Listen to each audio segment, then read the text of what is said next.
கடைகள் தொடர்பான சர்ச்சையில் சிக்கிய புதிய பேருந்து நிலையத்தை தமிழ் புத்தாண்டான ஏப்ரல் 14ஆம் தேதி திறக்க முதலமைச்சர் ரங்கசாமி உத்தரவிட்டுள்ளார். நீண்ட இழுபறிக்கு பிறகு தமிழ் புத்தாண்டு தினமான ஏப்ரல் 14ஆம் தேதி புதிய பேருந்து நிலையத்தை திறந்து பொதுமக்கள் பயன்பாட்டுக்கு கொண்டுவர முதலமைச்சர் ரங்கசாமி உத்தரவிட்டுள்ளார். தொடர்ந்து ஸ்மார்ட் சிட்டி அதிகாரிகள், நகராட்சி அதிகாரிகளை அழைத்து பேசிய முதலமைச்சர் ரங்கசாமி இதற்கான உத்தரவை பிறப்பித்துள்ளார். கடைகள் திறக்காத நிலையில் பேருந்து நிலையம் திறந்தால் பயணிகள் அவதிப்படுவர். எனவே அதிகாரி ஒருவர் கேள்வி எழுப்பினார். அப்பொழுது முதல்வர் ரங்கசாமி, தற்காலிக பேருந்து நிலையத்தில் இப்பொழுது என்ன வசதி செய்துள்ளீர்கள் என கேட்டு அதிகாரியை மடக்கியதோடு திறப்பு விழா ஏற்பாடுகளையும் விரைவாக செய்து 14ஆம் தேதி புதிய பேருந்து நிலையம் மக்கள் பயன்பாட்டிற்கு அர்ப்பணிக்க வேண்டும் என கண்டிப்புடன் கூறிவிட்டார். இது தொடர்பாக அதிகாரப்பூர்வ அறிவிப்பு விரைவில் வெளியாகும் என்று அதிகாரிகள் தெரிவித்துள்ளனர். புதிய பேருந்து நிலையம் விரைவில் திறக்கப்படும் என்ற தகவல் வெளியானதை பொதுமக்கள், வியாபாரிகள் மகிழ்ச்சி அடைந்துள்ளனர்.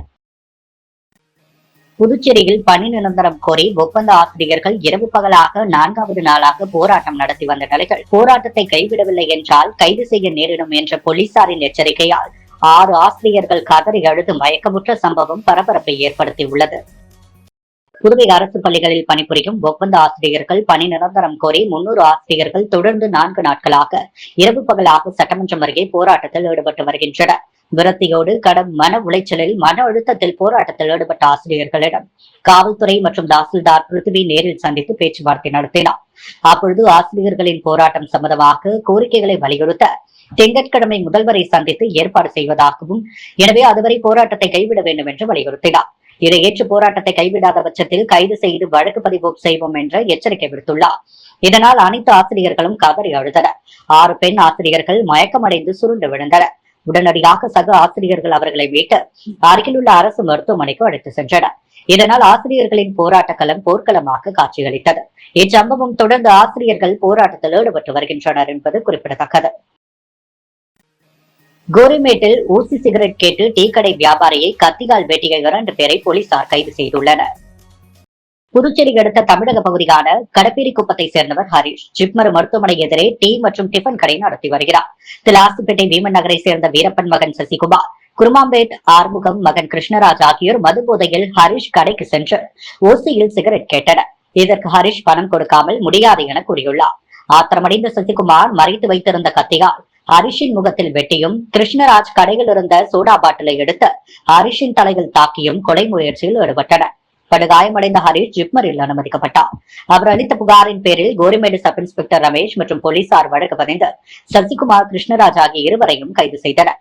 அவர்களிடமிருந்த கத்தியை பறிமுதல் செய்த போலீசார் இருவரையும் நேற்று நீதிமன்றத்தில் ஆஜர்படுத்தி சிறையில் அடைத்தனர். புதுச்சேரி காலாப்பட்டில் பேராசிரியர் வீட்டில் 15 லட்சம் ரூபாய் மதிப்பிலான நகை மற்றும் வெள்ளி பொருட்களை திருடி சென்ற மர்ம நபர்களை சிசிடிவி காட்சிகளை கொண்டு போலீசார் தேடி வருகின்றனர். புதுச்சேரி காலாப்பட்டு மத்திய பல்கலைக்கழக அலுவலர் குடியிருப்பை சேர்ந்தவர் சித்தார்த் புசி. பேராசிரியர் இவர் கடந்த 29ஆம் தேதி தனது குடும்பத்துடன் வெளியூர் சென்றிருந்தார். இவரது வீட்டின் முன்பக்க கதவின் பூட்டு உடைக்கப்பட்டு கிடப்பதாக சித்தார்த்திற்கு தகவல் வந்துள்ளது. இதையடுத்து தான் வெளியூரில் இருப்பதால் குடியிருப்பின் மேல் தளத்தில் வசிக்கும் யுகேஸ்வரன் என்பவரை தொடர்பு கொண்டு வீட்டிற்கு சென்று பார்க்கும்படி சித்தார்த் புசி கூறியுள்ளார். அதன்படி யுகேஸ்வரன் பல்கலைக்கழக பாதுகாவல் அதிகாரி மற்றும் காலாப்பட்டு போலீசாருடன் சித்தார்த் வீட்டிற்குள் சென்று பார்த்துள்ளார். வீட்டின் உள்ளே இருந்த மர அலமாரி மற்றும் பீரோக்கள் உடைக்கப்பட்டு பொருட்கள் சிதறி கிடந்துள்ளது. இதையடுத்து சித்தார்த் கூறியதன் பேரில் வீட்டில் இருந்த 15 லட்சம் ரூபாய் மதிப்பிலான 264 கிராம் தங்க நகைகள், தலா 2 வெள்ளி பிளேட், லேம்ப் உள்ளிட்ட பொருட்கள் திருடப்பட்டிருப்பது தெரியவந்தது. யோகேஸ்வரன் புகாரின் பேரில் காலாப்பட்டு போலீசார் வழக்கு பதிந்து விசாரித்து வருகின்றனர். இதற்கிடையே போலீசார் பேராசிரியர் குடியிருப்பில் நகை மற்றும் வெள்ளி பொருட்களை திருடி செல்லும் மர்ம நபரின் சிசிடிவி கேமரா காட்சிகள் சமூக வலைதளத்தில் வைரலாகி வருகிறது. புதுச்சேரி ராஜ்பவன் தொகுதிக்குட்பட்ட குருசுக்குப்பம் பகுதியில் உள்ள புனித பிரான்சிஸ் அசிசி அரசு உதவி பெறும் உயர்நிலை பள்ளிகள் சட்டமன்ற உறுப்பினர் வி. பி. ராமலிங்கம் குடிநீர் தொட்டி அமைத்து மாணவர்களின் பயன்பாட்டிற்கு அர்ப்பணித்தார். புதுச்சேரி ராஜ்பவன் தொகுதிக்குட்பட்ட குருசுக்குப்பம் பகுதியில் அமைந்துள்ள புனித பிரான்சிஸ் அசிசி அரசு உதவி பெறும் உயர்நிலை பள்ளிகள் மாணவர்களின் பயன்பாட்டிற்கு உள்ள குடிநீர் தொட்டி மிகவும் பழுதடைந்து உள்ள நிலையில் மாணவர்கள் மற்றும் ஆசிரியர்கள் குடித நீருக்காக மிகவும் சிரமப்பட்டு வந்தனர். இந்த நிலையில் மாணவர்கள் மற்றும் ஆசிரியர்கள் சட்டமன்ற உறுப்பினர் வி. பி. ராமலிங்கத்திடம் அதனை சரி செய்து கொடுக்கும்படி கோரிக்கை விடுத்தனர். ஆசிரியர் மற்றும் மாணவர்களின் கோரிக்கையை கேட்டறிந்த சட்டமன்ற உறுப்பினர் வி. பி. ராமலிங்கம் தனது சொந்த செலவில் 2000 லிட்டர் கொள்ளளவு உள்ள குடிநீர் தொட்டி மற்றும் கான்கிரீட் மேடை அமைத்து குடிநீர் செல்வதற்கு தேவையான அனைத்து குழாய்களையும் புதியதாக மாற்றி சீரமைத்து மாணவர்களின் பயன்பாட்டிற்கு சட்டமன்ற உறுப்பினர் பி ராமலிங்கம் குடிநீர் சேவையை துவக்கி வைத்தார். மேலும் உடைந்த கழிப்பறை கதவுகளையும் மாற்றி அமைக்கும் தரும்படி ஆசிரியர்கள் மாணவர்கள் கேட்டுக் கொண்டனர். அதனையும் சரி செய்து கொடுப்பதாக சட்டமன்ற உறுப்பினர் பி ராமலிங்கம் உறுதியளித்தார். இந்த நிகழ்ச்சிக்கு ராஜ்பவன் தொகுதி பாஜக ஒருங்கிணைப்பாளர் நாகராஜன் முன்னிலை வகித்தார். தொகுதி பொறுப்பாளர் ஆனந்தகண்ணன், மாநில ஓபிசி துணைத் தலைவர் சீனிவாச பெருமாள் மற்றும் ராஜ்பவன் தொகுதியின் பாஜக நிர்வாகிகள் மஞ்சினி, ரெமோ, அரசு, விஜயகுமார், சதீஷ், பிரகாஷ் உள்ளிட்டோர் கலந்து கொண்டனர். புதுச்சேரி கதிர்காமம் அரசு மருத்துவக் கல்லூரி மருத்துவமனையில் விரிவாக்கம் செய்யப்பட்ட அவசர சிகிச்சை பிரிவு திறக்கப்பட்டது. இந்த மருத்துவமனையில் புதுச்சேரி பகுதி மக்கள் மட்டுமில்லாமல் கடலூர், விழுப்புரத்தை சேர்ந்தவர்களும் சிகிச்சைக்கு வருகின்றனர். அதன்படி தினமும் 100 பேர் உட்நோயாளிகளாக சேரும் நிலையில் உள்ளது. அவசர சிகிச்சை பிரிவை மேம்படுத்த அரசு நடவடிக்கை மேற்கொண்டது. மருத்துவமனையின் 4வது தளத்தில் 12 அறுவை சிகிச்சை கூடங்கள் கட்டப்பட்டு வருகின்றன. மருத்துவமனை தரைத்தளத்தில் உள்ள அவசர சிகிச்சை பிரிவில் தற்பொழுது 20 படுக்கை வசதி உள்ள நிலையில் அதை 30 படுக்கைகளாக மாற்ற நடவடிக்கை எடுக்கப்பட்டது. அதன்படி 30 படுக்கை வசதிகளுடன் விரிவாக்கம் செய்யப்பட்ட அவசர சிகிச்சை பிரிவு கல்லூரி இயக்குநர் உதயசங்கரால் நேற்று திறந்து வைக்கப்பட்டது. நிகழ்ச்சியில் மருத்துவ கண்காணிப்பாளர் ஜோசப் ராஜேஷ், டீன் கவிதா, அவசர சிகிச்சை பிரிவு பொறுப்பாளர்கள் சுரேந்தர், அஸ்வின், மக்கள் தொடர்பு அதிகாரி ராஜேஷ் ஆகியோர் கலந்து கொண்டனர்.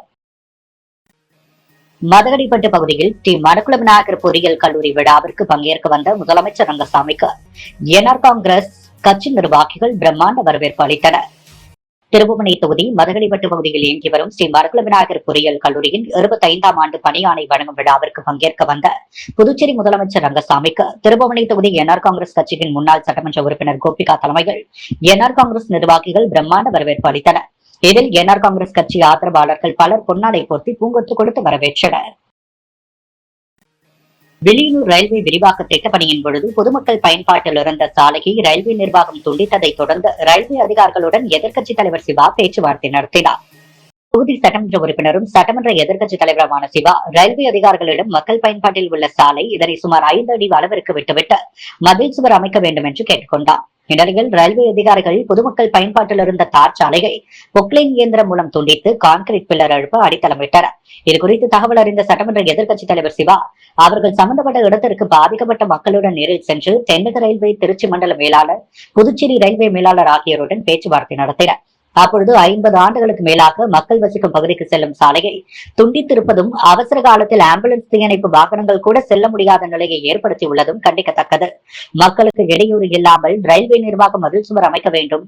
பொதுமக்களுக்கு இடையூறு ஏற்படுத்தினால் போராட்டம் நடத்த வேண்டிய சூழல் ஏற்படும் என்றும் தெரிவித்தார். பின்னர் ரயில்வே அதிகாரிகள் பொதுமக்களுக்கு இடையூறு இல்லாமல் மதில் சுவர் அமைப்பதாக உறுதியளித்தனர். ரயில்வே நிர்வாகத்திற்கு சொந்தமான இடத்தில் வசித்து வெளியேற்றப்பட்டு பாதிக்கப்பட்ட மக்கள் வீடு வேண்டி புப்பளம் தொகுதி சட்டமன்ற உறுப்பினர் அனிபால் கண்ணடி தலைமையில் முதல்வர் ரங்கசாமியை சந்தித்து முறையிட்டனர். புதுச்சேரி புப்பளம் தொகுதிக்குட்பட்ட ராசுவுடையார் தோட்டத்தில் திடீர் நகர் பகுதியில் ரயில்வே நிர்வாகத்திற்கு சொந்தமான இடத்தில் 15 குடும்பத்தினர் வசித்தனர். அந்த இடத்தில் அப்புறப்படுத்தப்பட்ட 15 பேருக்கு புதுவை குடிசை மாற்று வாரியம் மூலம் தொகுதி திமுக சட்டமன்ற உறுப்பினர் அனிபால் கண்ணடி முன்னிலையில் முதல்வர் ரங்கசாமியால் கடந்த 2022 அக்டோபர் 11ஆம் தேதி அடையாள அட்டை வழங்கப்பட்டது.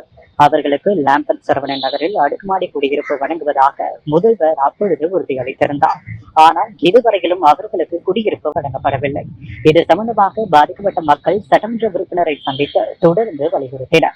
இதையடுத்து அனிபால் கென்னடி சட்டமன்ற உறுப்பினர் பாதிக்கப்பட்ட மக்களை சட்டமன்றத்தில் முதல்வரிடம் அழைத்து சென்றார். அப்பொழுது முதல்வர் லாம்பட் சரவணன் நகரில் அடுக்குமாடி குடியிருப்பு பணி முடிவடையும் தருவாயில் உள்ளது, அது முடிந்தவுடன் அளிக்கப்படும் என உறுதியளித்தார். மேலும் உப்பளம் தொகுதிக்குட்பட்ட துப்ராயப்பேட்டை, லசர் கோவில் வீதி, நிக்கால் பிரியோ குடியிருப்பு இடத்தில் பட்டா இல்லாமல் 48 ஆண்டுகளாக வசிக்கும் 16 தொழுநோய் குடும்பத்தினர் வசிப்பதாகவும் பட்டா வழங்க கால தாமதமானால் அவர்கள் வீடு கட்டிக்கொள்ள அரசு மூலம் நிதியுதவி வழங்கிடுமாறு முதல்வரிடம் சட்டமன்ற உறுப்பினர் கேட்டறிந்தார்.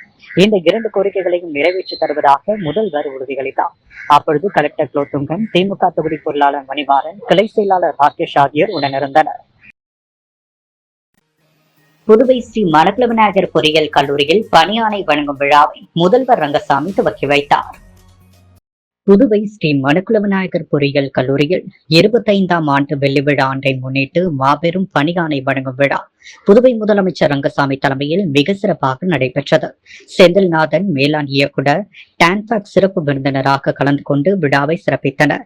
இந்நிகழ்ச்சியில் தக்ஷஷீலா பல்கலைக்கழகத்தின் வேந்தர் ஸ்ரீ மணக்குள விநாயகர் கல்வி குழுமத்தின் தலைவர் மற்றும் மேலாண் இயக்குநர் தனசேகரன், செயலாளர் நாராயணசாமி, பொருளாளர் ராஜராஜன், இணை செயலாளர் வேலாயுதம் மற்றும் நிலா பிரியதர்ஷினி கலந்து கொண்டனர். முன்னதாக இக்கல்லூரியின் இயக்குநர் மற்றும் முதல்வர் முனைவர் VSK வெங்கடாச்சலபதி அனைவரையும் வரவேற்று வரவேற்புரையாற்றினார். அதைத் தொடர்ந்து வேலைவாய்ப்பு டீம் NSN கைலாசம் கல்லூரியின் வேலைவாய்ப்பு அறிக்கையை சமர்ப்பித்தார். இதில் 2024-25 கல்வியாண்டில் நடைபெற்ற கல்லூரி வளாக நேர்முக காணலில் 1000 மாணவ மாணவிகளுக்கு TSIS, டெக் மஹேந்திரா, எக்ஸ்வேவர் சீரிஸ் மற்றும் ஷோடிசோ போன்ற 90 மேற்பட்ட பன்னாட்டு நிறுவனங்கள் வேலைவாய்ப்பு வழங்கியதை பற்றி எடுத்துரைத்தார். இந்நிறுவனங்கள் மாணவர்களுக்கு 35 லட்சம் முதல் 19 லட்சம் வரை சம்பளம் வழங்கியது குறிப்பிடத்தக்கது. இந்த நிகழ்ச்சியில் பொருளாளர் ராஜராஜன் மாணவர்கள் AI தொழில்நுட்பத்துடன் சார்ந்து கோடிங் எழுத எளிதாக கற்றுக்கொள்ள வேண்டும் எனவும் இதுகுறித்து கல்லூரியின் சிறப்பு குறித்து பேசினார். செயலாளர் நாராயணசாமி தமது உரையில் மாணவர்கள் தற்போதைய தொழில்துறையின் சூழலுக்கு ஏற்ப தமது தனிப்பட்ட பன்முக மற்றும் குழு ஒருங்கிணைப்பு திறமைகளை மேம்படுத்திக் கொள்ள வேண்டும் என்று எடுத்துரைத்தார். தக்ஷஷீலா பல்கலைக்கழகத்தின் வேந்தர் ஸ்ரீ மணக்குள விநாயகர் கல்வி குழுமத்தின் தலைவர் மற்றும் மேலாண் இயக்குநர் தனசேகரன் தம் உரையில் இக்கல்லூரியின் கட்டமைப்பு, மாணவர்களுக்கு வழங்கப்படும் பல தரப்பட்ட பயிற்சிகள், பன்னாட்டு நிறுவனங்களின் தொழில்நுட்ப சான்றிதழ்கள் போன்றவற்றை எடுத்துரைத்தார். செந்தில்நாதன் மேலாண் இயக்குநர் டான்பாக் அவரது உரைகள் மாணவர்கள் தொழில்நுட்பத்திறன், தொடர்பு திறன் மற்றும் பன்முக திறமைகளை வளர்த்து கொண்டால்தான் இனிவரும் காலங்களில் நிறுவனங்களின் தொழில்நுட்பம் சார்ந்த எதிர்பார்ப்பினை பூர்த்தி செய்ய முடியும் என்று எடுத்துரைத்தார். முதலமைச்சர் ரங்கசாமி தலைமை உரையில் இக்கல்லூரி மாணவர்களுக்கு எந்த அளவிற்கு முக்கியத்துவம் கொடுத்து பன்னாட்டு நிறுவனங்களில் மிக சிறந்த வேலை வாய்ப்பை ஏற்பாடு செய்து அவர்களது வாழ்வாதாரத்தை உயர்த்தியது மட்டுமல்லாமல் புதுவை மாநிலத்திற்கும் ஒரு பொருளாதார மேம்பாட்டினை உருவாக்கி கொடுத்துள்ளது. மணக்குள விநாயகர் கல்வி குழுமம் பொறியியல் கல்லூரியாக துவங்கி தற்பொழுது பல்கலைக்கழகமாக உயரும் நிலையில் உள்ளது. நிச்சயமாக பல்கலைக்கழகமாக வரும் நல்ல கல்வியை கொடுக்கும் கல்வி குழுமமாக இந்த மணக்குள விநாயகர் கல்வி குழுமம் உள்ளது என எடுத்துரைத்தார். மேலும் LTC, UTC அரசு பணிகளுக்கு BTech படித்தவர்கள் தான் அதிகம் தேர்வாகின்றனர். படித்த பாடப்பிரிவு வேறு, ஆனால் பணி வேறு இருந்தாலும் நீங்கள் புதிய தொழில்களை துவங்க வேண்டும், அதில் கவனம் செலுத்த வேண்டும் என்றும் எடுத்துரைத்தார். அனைத்து துறை வேலைவாய்ப்பு ஒருங்கிணைப்பாளர் அனைவருக்கும் நினைவு பரிசுகளை வழங்கி கௌரவித்தார். இவ்விழாவில் கல்லூரியின் அனைத்து டீன்கள், தேர்வுத்துறை கட்டுப்பாட்டாளர்கள், துறை தலைவர்கள், பேராசிரியர்கள் மற்றும் சுமார் 1000க்கும் மேற்பட்ட மாணவ மாணவிகள் கலந்து கொண்டனர். நிறைவாக ஆராய்ச்சி மற்றும் மேம்பாடு டீன் முனைவர் வேல்முருகன் நன்றியுரை வழங்கினார்.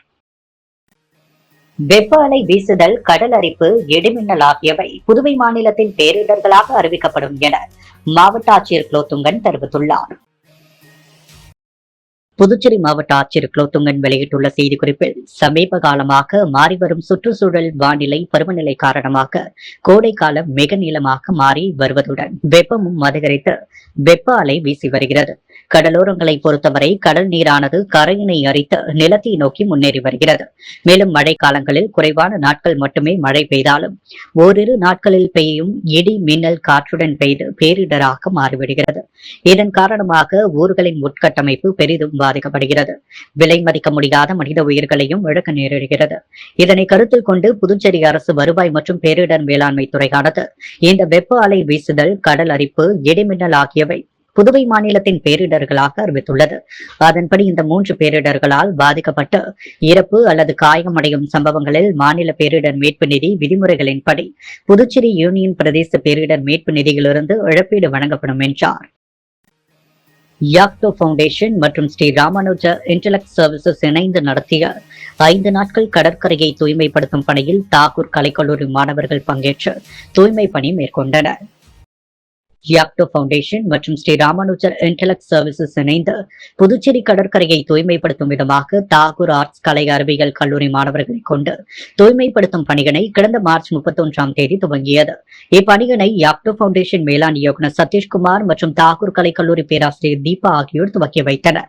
இந்த தூய்மை பணியானது 5 நாட்கள் தொடர்ந்து காலை 6 மணியிலிருந்து 8 மணி வரையிலும் மாலை 4 மணியிலிருந்து 6 மணி வரையிலும் நடைபெற்றது. இப்பணியின் மூலம் ஒவ்வொரு நாளைக்கு 25லிருந்து 30 பைகள் குப்பைகள் சேகரிக்கப்பட்டு சுத்தம் செய்யப்பட்டு வருகிறது. இப்பணியில் 30க்கும் மேற்பட்ட தாகூர் கலைக்கல்லூரி மாணவர்கள் பங்கேற்று தூய்மை பணியை மேற்கொண்டனர். கடற்கரை சாலை முதல் ஹார்பர் வரைக்கும் 1 கிலோமீட்டர் தொலைவில் கரையோரம் உள்ள அனைத்து குப்பைகளும் அகற்றப்பட்டது.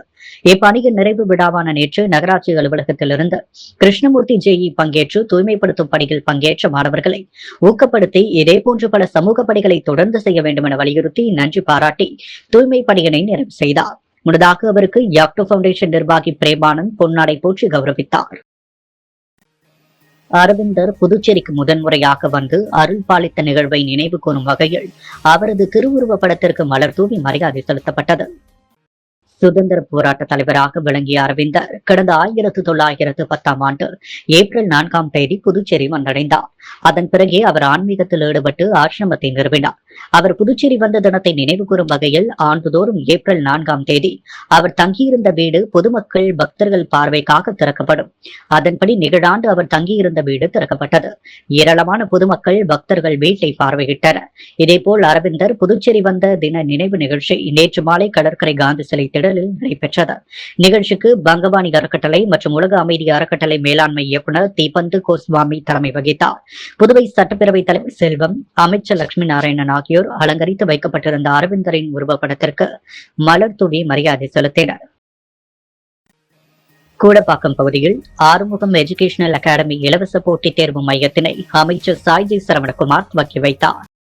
ஊசுடு சட்டமன்ற தொகுதிக்குட்பட்ட கூடப்பாக்கம் அரசு மருத்துவமனை எதிரே உள்ள கூடப்பாக்கம் நடுத்தருவில் ஆறுமுகம் எஜுகேஷனல் அகாடமி சார்பில் மாணவ மாணவிகள் பயன்பெறும் வகையில் இலவச போட்டித் தேர்வு திறப்பு மையம் நடைபெற்றது. இதில் ஊசுடு சட்டமன்ற தொகுதியின் சட்டமன்ற உறுப்பினரும் ஆதி திராவிட நலத்துறை அமைச்சருமான சாய்ஜி சரவணகுமார் சிறப்பு விருந்தினராக கலந்து கொண்டு விழாவிற்கு தலைமை தாங்கி ரிப்பன் வெட்டி மையத்தினை திறந்து வைத்தார். இந்நிகழ்ச்சியில் ஏராளமான மாணவ மாணவிகள் மற்றும் ஊர் பொதுமக்கள் கலந்து கொண்டு விழாவை சிறப்பித்தனர். இந்நிகழ்ச்சியில் அமைச்சர் சாய்ஜி சரவணகுமார் பேசுகையில் மாணவர்கள் கல்வியின் முக்கியத்துவம் அறிந்து நன்றாக படித்து வாழ்க்கையில் முன்னேற வேண்டும் என்று வாழ்த்துரை வழங்கினார்.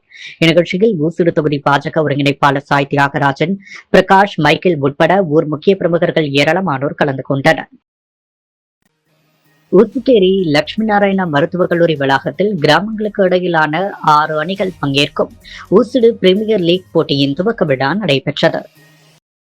ஊசுடு தொகுதிக்குட்பட்ட கிராமங்களுக்கு இடையிலான கிரிக்கெட் லீக் போட்டி இன்று அகரம் லட்சுமி நாராயண மருத்துவக் கல்லூரி பிம்ஸ் மைதானத்தில் நடைபெற்றது. இப்போட்டியில் அகரம் சியோன் சீகல்ஸ், தொண்டமானத்தம் வெல்கான்ஸ், Sedarapet eagles, Saijeegaran cyclones, Pillaiyarkuppam, Koodapakkam, Mohit phoenix, Kurumbapet, kingfishers உள்ளிட்ட 6 அணிகள் விகிதம் மொத்தம் 90 வீரர்கள் ஏல முறையில் தேர்வு செய்யப்பட்டு ஒவ்வொரு அணியிலும் தலா 15 வீரர்கள் பங்கேற்றனர். இப்போட்டியினை கிரிக்கெட் அசோசியேஷன் ஆஃப் பாண்டிச்சேரி தலைவர் தாமோதரன் துவக்கி வைத்தார். சிறப்பு அழைப்பாளராக அமைச்சர் சாய்ஜி சரவணகுமார் கலந்து கொண்டு விளையாட்டு வீரர்களிடையே சிறப்புரையாற்றினார். மேலும் தொழிலதிபர் மோகித் கன்ஸ்ட்ரக்ஷன் உரிமையாளர் ரவிக்குமார் விளையாட்டு வீரர்களுக்கு வாழ்த்து கூறினார். இப்போட்டியை 500க்கும் மேற்பட்ட பார்வையாளர்கள் கண்டுகளித்தனர். இப்போட்டிக்கான ஏற்பாடுகளை Oussudu premier league chairman Bharathi செய்திருந்தார். மேலும் இந்த போட்டிகள் அனைத்தும் லீக் சுற்றுகள் அடிப்படையில் நடைபெறும் என்றும் ஒவ்வொரு அணியும் மற்ற அணிகளுடன் 2 முறை மோதும் என்பதும் இதில் சிறப்பாக செயல்படும் வீரர்கள் புதுச்சேரி பிரீமியர் லீக் போட்டியில் தேர்ந்தெடுக்கப்படுவார்கள் என்பதும் குறிப்பிடத்தக்கது. புதுச்சேரியில் உயர்நீதிமன்ற வழக்கறிஞர் ஐயப்பன் ஏழை மாணவர்களுக்கு 2வது நாளாக ஸ்கூல் பேக், நோட்புக், கல்வி உபகரணங்கள் வழங்கி பெற்றோரை இழந்த மாணவ மாணவிகள் தங்களின் கல்வி சம்பந்தமான உதவிக்கு தொடர்பு கொள்ள வேண்டுகோள் விடுத்துள்ளார். புதிய கல்வி ஆண்டில் 6வது ஆண்டில் நேற்று 2வது நாளாக மாணவர்களின் சேவகரும் உயர்நீதிமன்ற வழக்கறிஞருமான ஐயப்பன் ஏழை எளிய அரசு பள்ளி மாணவர்களுக்கும் பெற்றோர் இல்லாத மாணவர்களுக்கும் பாதுகாப்பு இல்லாத அரசு பள்ளி மாணவர்களுக்கும் தொடர்ந்து கல்வி சார்ந்த உபகரணங்கள், school bag, guide, book, notebook, lunch box, water bottle போன்ற உபகரணங்களை முருங்கப்பாக்கத்தில் உள்ள தனது அலுவலகத்தில் வழங்கினார். அப்பொழுது மாணவர்களிடம் உயர்நீதிமன்ற வழக்கறிஞர் ஐயப்பன் பேசும்பொழுது, தற்பொழுது இந்த கல்வியாண்டை முன்னிட்டு இந்த வருடம் ஏழை எளிய மாணவர்களுக்கும் பெற்றோரை இழந்த அரசு பள்ளி மாணவர்களுக்கும் தொடர்ந்து கல்வி உபகரணங்கள் வழங்க முடிவு செய்து நேற்று ஆரம்பித்துள்ளேன்.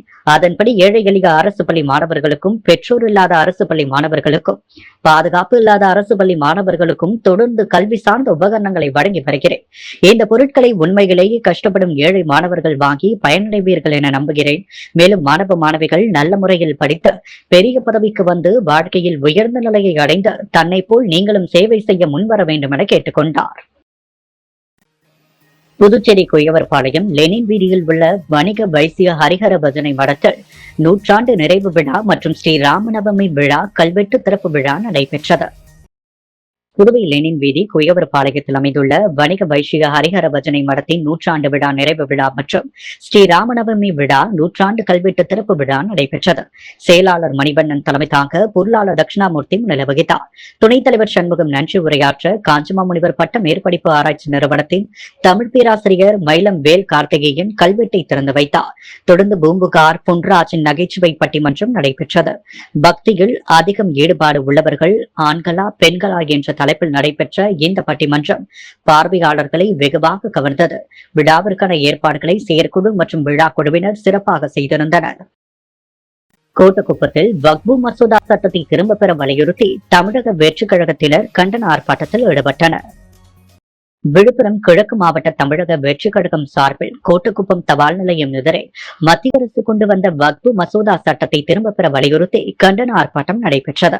விழுப்புரம் கிழக்கு மாவட்ட செயலாளர் விஜய் ஜி.பி. சுரேஷ் தலைமையில் நடந்த கண்டன ஆர்ப்பாட்டத்தில் மாவட்ட இணை செயலாளர் ராஜ் பொன்னப்பிள்ளை, செயற்குழு உறுப்பினர் கபாலி, நகர நிர்வாகி முகமது கவுஸ் ஆகியோர் முன்னிலை வகித்தனர். இந்த ஆர்ப்பாட்டத்தில் முஸ்லிம்களுக்கு எதிரான வக்பு மசோதா சட்டத்தை மத்திய அரசு திரும்பப் பெற வேண்டும், இஸ்லாமியர்களின் உரிமைகளை பறிக்கக்கூடாது, இஸ்லாமியர்களின் சொத்துக்களை இஸ்லாமியர்களே இந்தியாவில் மதச்சார்பின்மையை பாதுகாக்க வேண்டும் உள்ளிட்ட முழக்கங்கள் எழுப்பப்பட்டது. இணை செயலாளர் ராஜ், பொருளாளர் பிரவீன் ராஜ், துணை செயலாளர் வேந்தன், கெங்கம்மாள் பாஸ்கர், செயற்குழு உறுப்பினர்கள் விஜயகுமார், அரவிந்த், தினேஷ், குரலரசன், ஒன்றிய நிர்வாகிகள் ராஜா, ஜான், கார்த்தி, ஸ்டீபன், ஜெய் உள்ளிட்ட பலர் கலந்து கொண்டனர். புதுவையின் அன்றாட நிகழ்வுகளை காண பாண்டி ஹெட்லைன்ஸ் யூடியூப் சேனலை சப்ஸ்கிரைப் பண்ணுங்க. தொடர்ந்து எங்களுடன் இணைந்திருக்க பக்கத்தில் உள்ள பெல் பட்டனை பிரஸ் பண்ணுங்க, லைக் பண்ணுங்க, ஷேர் பண்ணுங்க. என்றும் உங்களுடன் பாண்டி ஹெட்லைன்ஸ்.